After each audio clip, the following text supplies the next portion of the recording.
Well, we'll go ahead and get started. Everybody's ready. So, first of all, Commissioner, thank you for your time today, and welcome back to El Paso. We'll just have kind of I think more an informal conversation here and catch up on a variety of issues. But obviously, you're here today because of the swearing-in ceremony for the Board of Trustees after the 2-year Board of Manager appointment that you made starting in 2012 and then it finally took effect in 2013. I think one of the key questions that everybody is wondering about is sort of TEA's future role in the district now that the Board of Trustees are taking office. I thought this is as good a place to start as any. Well, obviously the first role we have is the role that we have with 1,200 school districts across the state, and that's to provide as much support and guidance as we possibly can, and to be as helpful as we possibly can. But I realize that your question probably goes a little bit deeper than that. Your question is he going to appoint a conservator, and if so, who? Or is he going to appoint a monitor, and if so, who? Or is he just going to walk away? And while I didn't really want to tell you guys before I told everybody else, I'm going to appoint a monitor, not a conservator. His name is Fred Liner. And the reason is, quite frankly, I have to tell you I struggled a bit with that question. The Board of Managers, I think, did a wonderful job. And I think placed the district in a position where it's regaining the trust of the community, where your large employers can now bring folks into the district and say, we've got a stable footing. But at the same time, they were here only 2 years, and there's still work to be done. And so there was a part of me and a part of the agency that said, I still need to leave a conservator in the district, one that had the capacity to say, no, you can't do this, and yes, you must do that. But we've gone through 2 elections in this district, have 7 brand new trustees, and it seems to me it is time to turn this district back over to folks from El Paso. And so the monitor will be my eyes and ears in this community, and it is my hope, it's my prayer, it's my expectation that things will be just fine. If they do not, then obviously I have the capacity to escalate from the monitor to conservative. So what are you looking at as evidence of success then in the district that would allow you at some future date to even release the monitor? We visited a bit about what brought us here in the first place, and that was a test cheating scandal. And I would be remiss if I did not acknowledge the fact that I think to some extent the district has had a culture of test cheating that has been fairly pervasive and fairly persistent.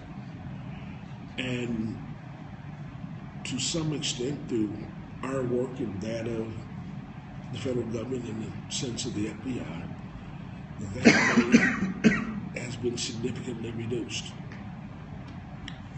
But it is not the case that it's been eliminated. And I think that would be one of the first things I would want to see the district work on that. There's no doubt the region, as we discussed earlier, is going through population change. And as a consequence of that, it has fewer students than it may have built a district for. And the district's going to have to make significant decisions that relate to financial circumstances. We did not come into the district because of academic problems, but we all want more academic success from our students across the state than what we've had in the past, and I would look to that as well. And obviously, since you took the step to not appoint a conservator, which would have been a more serious step than the monitor.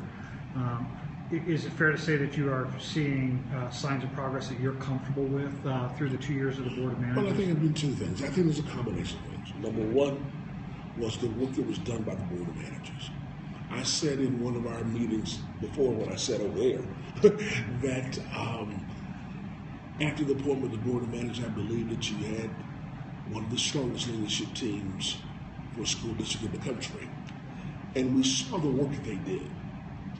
But combined with that, you saw your community get engaged in two elections in 13 and 15, where you had higher voter turnout than you've had in the past, and where I am told when we call into the community and talk to local people that you have a stronger group of trustees today than you did in 2012. And so you take the combination of the work that was done by the Board of Managers, as well as the election of 7 new trustees. That's what gives me hope. You know, the agency has done this before, and the committee's reelected the same people that were trustees when the commissioner installed the Board of Managers. So that didn't happen here. And I think there was a culture, and there are remnants remain. As you are aware, there's an FBI investigation that's still going on.